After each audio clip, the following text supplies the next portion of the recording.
भारत की आबादी में 50% महिलाएं भी हैं, तो हमारी कहानियों को भी स्क्रीन पर जगह मिलनी चाहिए।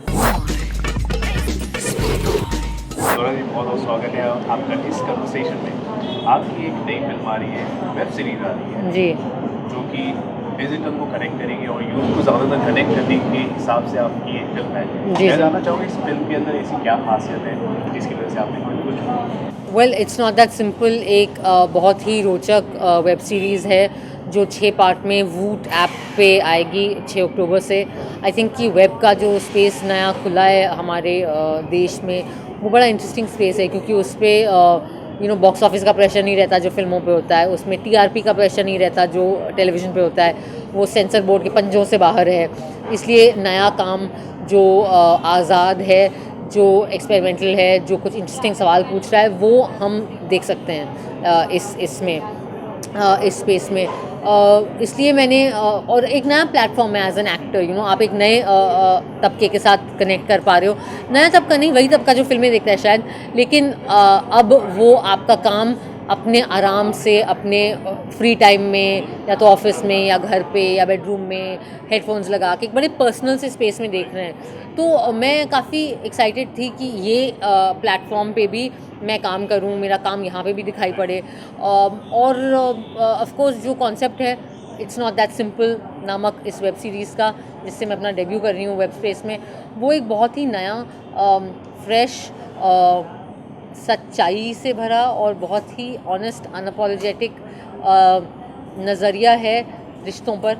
पहली बार और औरत के पर्सपेक्टिव से हम शादी, रिश्ता, शादी के बाहर के रिश्ते, दोस्ती, ज़िम्मेदारी के ऊपर एक कहानी देखेंगे जो महिला के नज़रिए से है।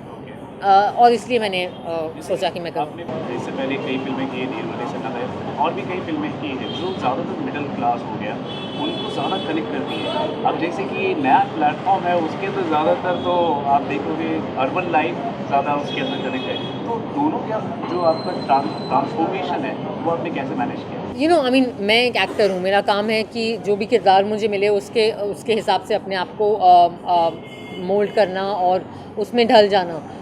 तो मुझे जो भी अपॉर्चुनिटी मिल रही है वूट के साथ, मैंने उस किरदार को जितनी सच्चाई से हो सके वैसे निभाया है। अब ये किरदार, मीरा का किरदार, एक शहरी किरदार है।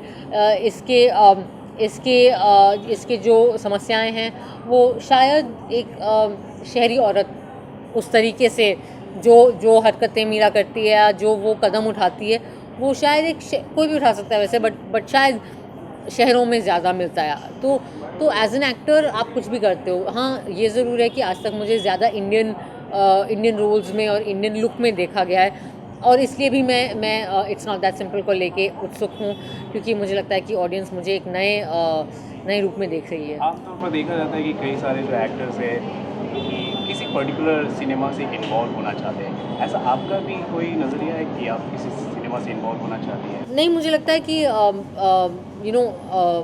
मेरा अपना करियर जो है वो एक अच्छा बैलेंस है बड़ी बजट की कमर्शियल फिल्मों का और छोटी कंटेंट हाई फिल्म, दोनों का बैलेंस है।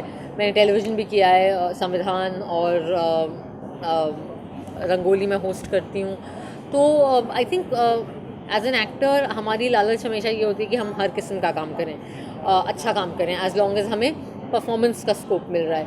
एंड आई थिंक उस तरीके से मैं काफ़ी खुशकिस्मत रही हूँ, क्योंकि मेरे कमर्शियल फिल्मों को में भी परफॉर्मेंस सराहा गया है मेरा, चाहे वो प्रेम रतन हो या वो रांझना हो।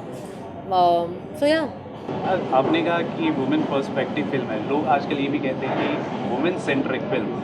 आजकल कई कलाकार जो है वुमेन सेंट्रिक शब्द से उन्हें काफ़ी तकलीफ भी हो जाती है। ये फिल्म की कहानी किस तरह होगी और क्या ये सच में वुमेन सेंट्रिक ही है या आई मीन आई थिंक कि जब definition जब है? हम कोई भी कहानी आज तक शायद इसलिए क्योंकि हम इतने आदी हो गए हैं कि हीरो के नज़रिए से कहानी सुनाई पड़े, कि हम चाहे खुद औरत भी हों, लेकिन हम अपने आप को एक पुरुष के दृष्टि से हम दुनिया देख रहे हैं। मुझे लगता है कि महिला प्रधान कहानियों का चलन जो शुरू हुआ है वो बहुत अच्छा है। खैर, ऐसा नहीं है कि नहीं रहा। आई मीन यही देश है जहाँ मदर इंडिया भी बनी थी, जहाँ सुजाता भी बनी थी, जहाँ बंदनी भी बनी थी, गाइड बनी थी।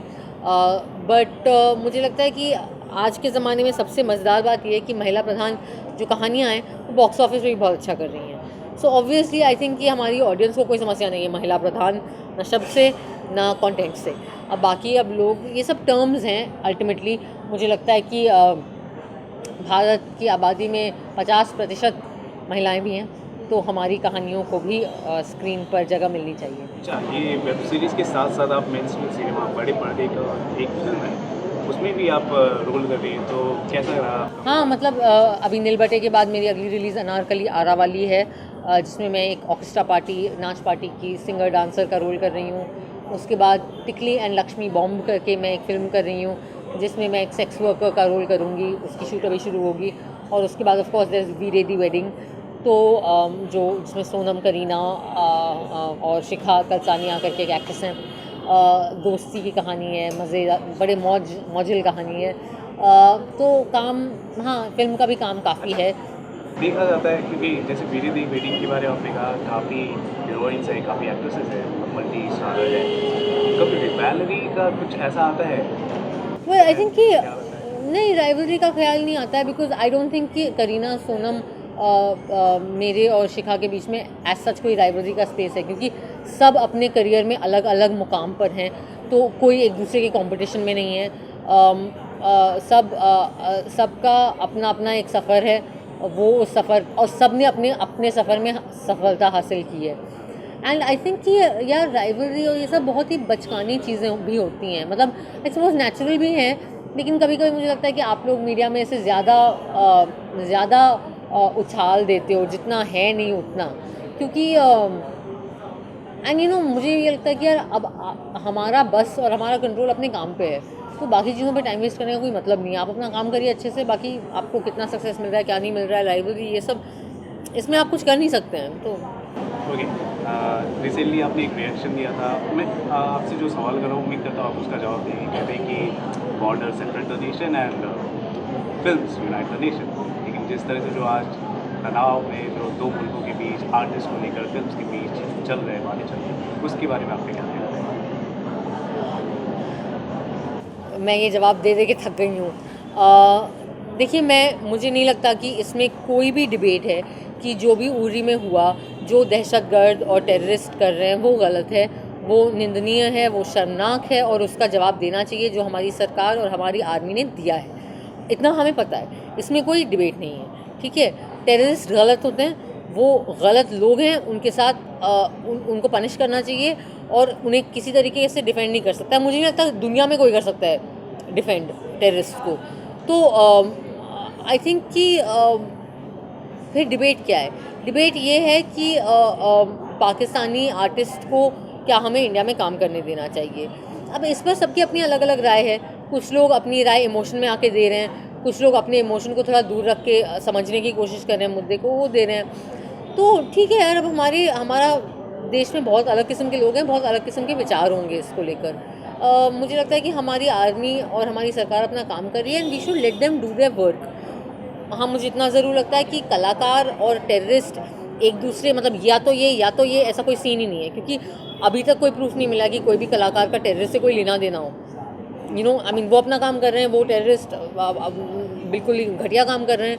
तो I don't understand what the connection is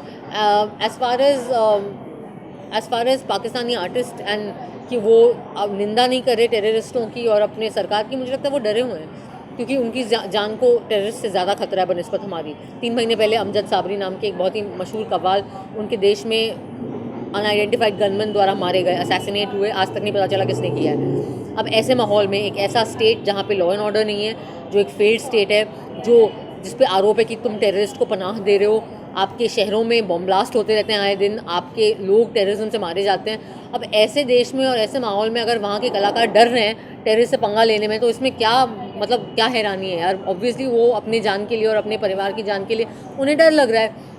इसमें कोई रॉकेट साइंस नहीं है।